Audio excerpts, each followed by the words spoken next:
We started this morning together just with kind of an impromptu song, This Little Light of Mine. And that song had been running through my head. You know how you get those songs stuck in your head and it just, won't go away? Well, that's what was happening to me. So I looked up a little bit of the information on it, and where it came from, where it originated. It was written originally by Harry Dixon Loez. He was a pastor and music teacher. He wrote the song, This Little Light of Mine, in the 1920s for his Sunday school children, the class he was teaching at his church. And in the 1960s, that song became much more popular as kind of a rallying point. And today we sing it frequently in association with children. And I wonder if we remember where the song originates from. Not the author, not the writer, but the scripture. It comes from the text, the light on the hill that Steve read for us this morning. As I was thinking about that song, I was also thinking about the Olympics, which closed, I believe the Olympics are done now. And I love the way they start the Olympics with the lighting of this big Olympic light torch, and the rings, the symbol of the Olympics representing different nations coming together. And I know that different nations have difficulty and arguments and fights and wars and all of that, but this is such a wonderful kind of a unification time where people from all over the world come together in heartfelt competition, but it's a wonderful time to get a sense of the different cultures and ethnicities, and it's just, I wish in many ways we could have the Olympics every year.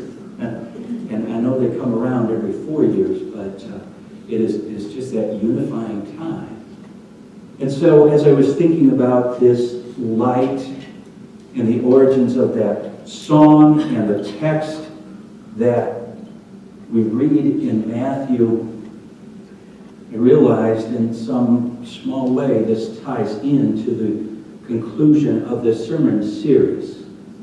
Don't forget. We've been talking about not forgetting and some of the things that are important for us to not forget. Today, don't forget to influence someone else.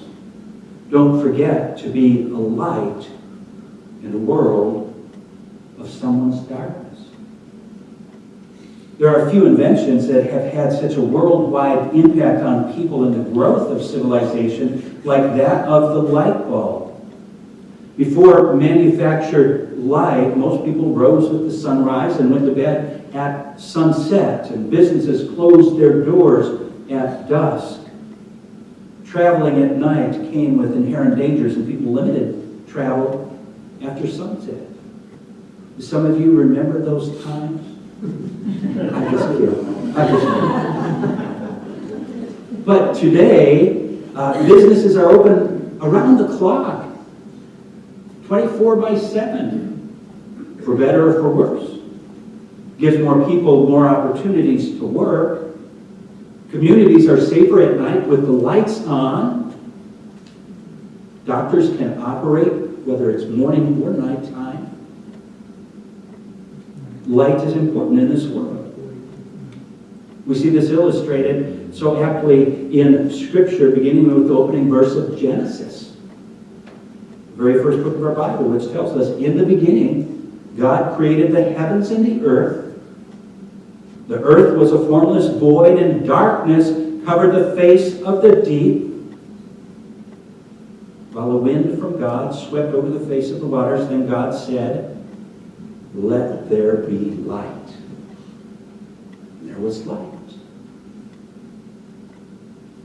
So when there was this all-consuming, utter chaos and darkness, God, who has been here since before time, stepped out of the shadows, revealing God, saying, "Let there be light."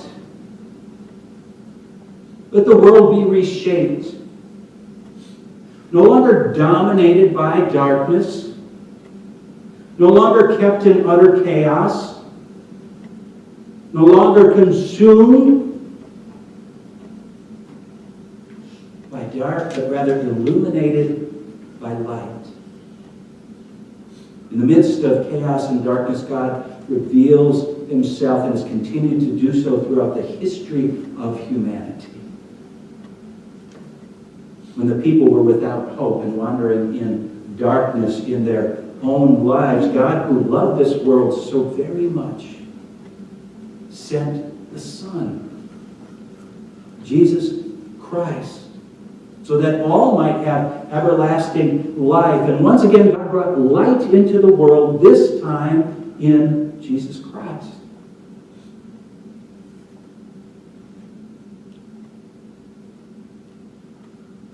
On this day that Matthew writes of, Jesus has been walking through the countryside of Galilee, teaching in synagogues and telling the people of God's kingdom, sharing a message of hope and good news. People have gathered around. They came from all over the countryside, from Galilee, the Decapolis, Jerusalem, Judea, even from beyond the Jordan River, to hear what Jesus had to say. And some who came to him were sick and ill, and they were looking for healing. Some of that was physical healing. Some of that was spiritual healing. And so Jesus was, in addition to teaching, was healing those who were in pain, those who were possessed by demons, those who had epilepsy, those who were paralyzed. And as Jesus shared his message from the side of a mountain, he made bold statements like, "Blessed are the poor in spirit. Blessed are those who mourn. Blessed are the meek. Blessed are those who hunger and thirst." And not just those who are hungry and thirsty for food and drink, but those who hunger and thirst for righteousness or a right relationship with God. Now consider who is being talked to here. Who is it that Jesus is speaking to? Those who have come from all over, those who are hurting, those who are ill, those who are spiritually perhaps feeling a spiritual void in their lives, those who are in need of a message of hope, those who have been wandering in darkness and are looking for light. Jesus speaks to these people. And Jesus knows just who it is that he's talking to. Jesus knows where they come from. I mean, he's lived among them.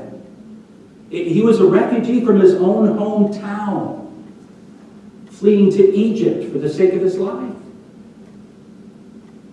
He lived among the people of Nazareth. He's been in their homes and in their marketplace, at their weddings. He has celebrated holidays with them. He's wept and laughed with them. He's talked with them. He's listened to them. He has seen firsthand their illnesses and healed them. There's a story in the Gospel of John where a royal official comes to Jesus because his son is dying in Capernaum. And he has nowhere else to turn. So he asks Jesus, "Will you come and heal him?" The text says he begged Jesus to heal his son. And that father of that boy would do anything to save the life of his son, to see him healed and alive and well. He would ride miles through the desert to find this healer, this teacher, this miracle worker. He would get on his knees and beg for help. Which one of us would do any less for our own child?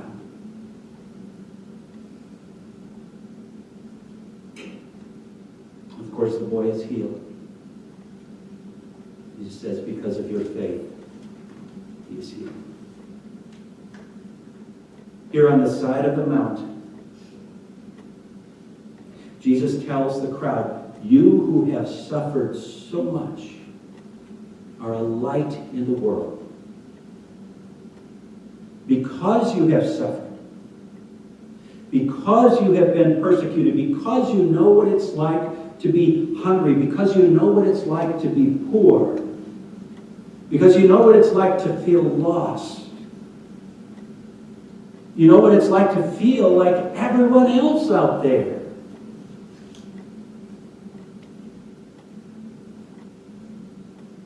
I think at the same time that Jesus is saying you're just like everyone else, you have suffered, but you're also someone very special.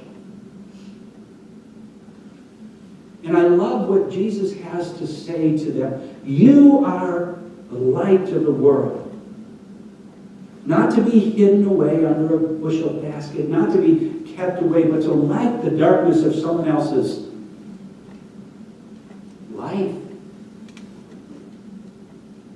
And think about this just for a moment, friends. Whom Jesus is speaking to. Those who are suffering, those who are sick, those who are ill, those who are hurting. Or we might say, well, somebody who's healthy, somebody who's wealthy, someone who has power, someone who has high position in life and culture and society, that's who should be coming around to be a light in the world of everybody else.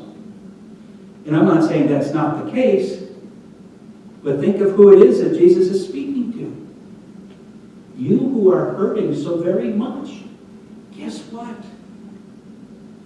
You are a light in this world. You are a light in the darkness of someone else. You are not the totality of what has happened to you. You are not the totality of your circumstances. You are not defined by the situation you find yourself in.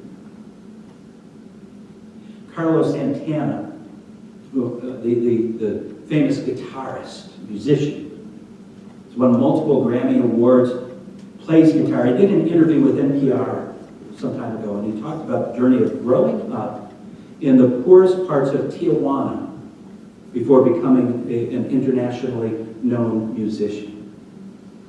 And he wrote a book in which he talks about growing up dirt poor with 7 siblings and playing guitar in strip clubs.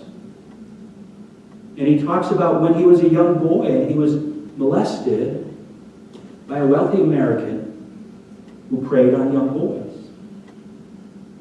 And when NPR asked how this affected his growing up, he said, for the longest time I thought people were just out to get me and take advantage of me. But then I realized I am not what happened to me. I am still with purity and innocence. I'm not what happened to me. I can't help but to think of the many women who have come forward this last year or more with stories of abuse, some of that abuse going back decades, where powerful, rich men abused them and took advantage of them. And I think of the courage that they had to do that, to come forward. I can't possibly imagine how they felt, how they feel, what they went through, or how hopeless things were for them at times. Perhaps now that they are being vindicated, being listened to, being heard, being encouraged and helped in such a way, perhaps they have a sense of, I'm not what happened to me. I'm still with purity and innocence. I think of those poor kids and families in Parkland, Florida. We're living in the midst of travesty, and this isn't the first mass shooting. We know this. But maybe, just maybe, it could be the last. You know, when Christ calls us to be a light in the world, that light takes different form for different people, and some are called to teach. Some are called to write. Some are called to be musicians. Some are called to preach. Some are called to medicine. All are called to be a light in the world. 16-year-old Alfonso Calderon told CNN, every major movement in the United States starts at the state level. And he was one of about 100 Stoneman Douglas students who piled into buses, headed to Tallahassee, the capital of Florida. And then we're going to have to apply it to the rest of the country because this country needs to change. And it needs to happen now.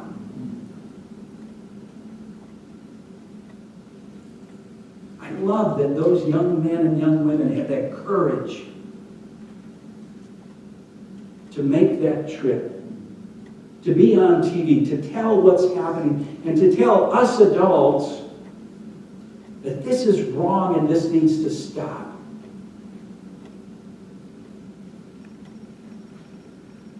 Connie Sanders lived a life marked by gun violence for almost 20 years. Her father, David Sanders, was a teacher at Columbine High School.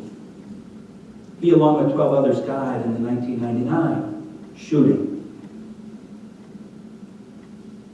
And that wasn't the first time that a shooting occurred at an American school, but it was really the first time that a school shooting kind of gripped the country.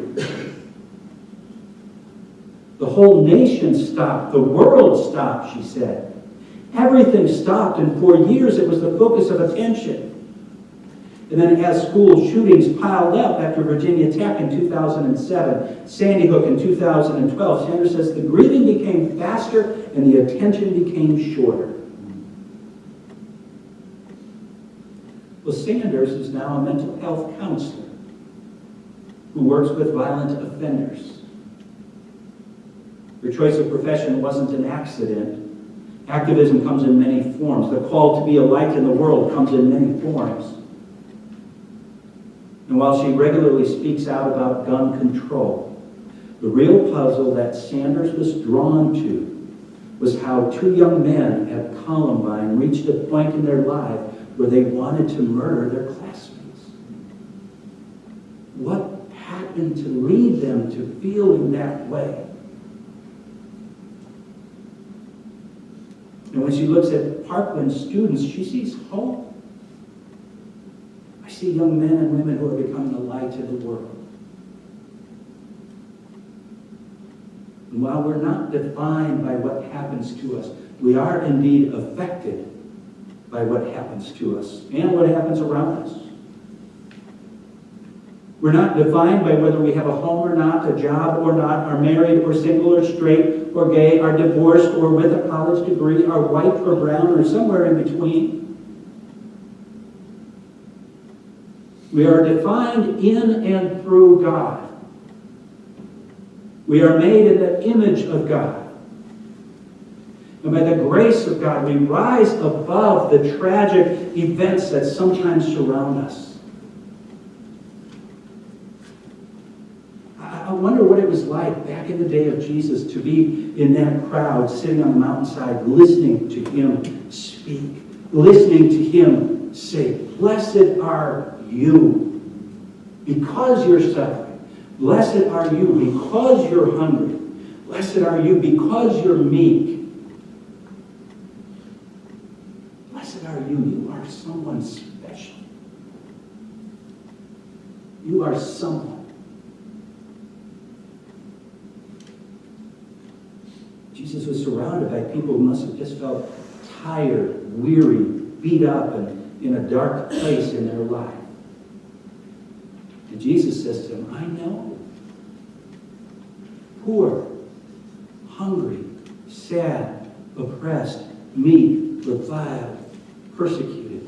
I get that. I understand. I hear you. But you are not defined by your circumstances. You are not defined by your situation. And in fact, you need to know that you can bring this very message of good news and hope and promise to other people. You are a light of the world. And a light is not meant to be kept under a bushel basket.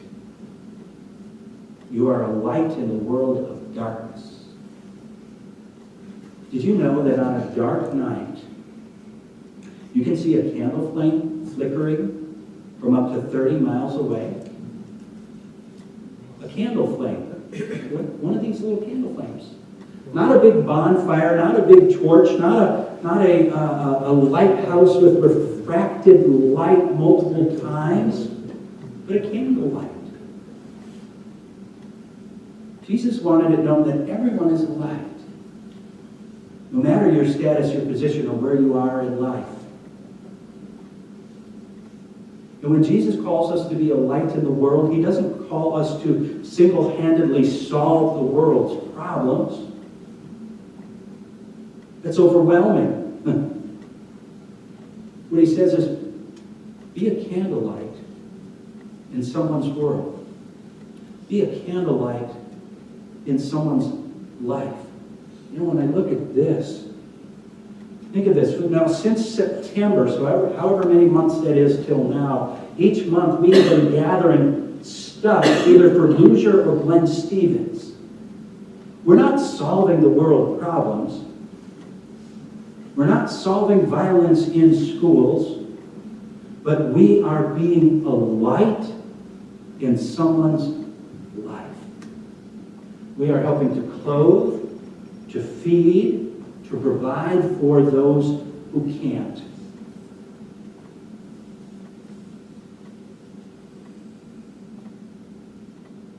My friends, you are a light. You are a light. Created in God's image, made in the image of God. With great capacity to love, to feel, to show grace and mercy and compassion. But I leave you with this thought. No matter where you are in life, no matter what you think of yourself or what's going on inside, you are a light. God bless you. And amen.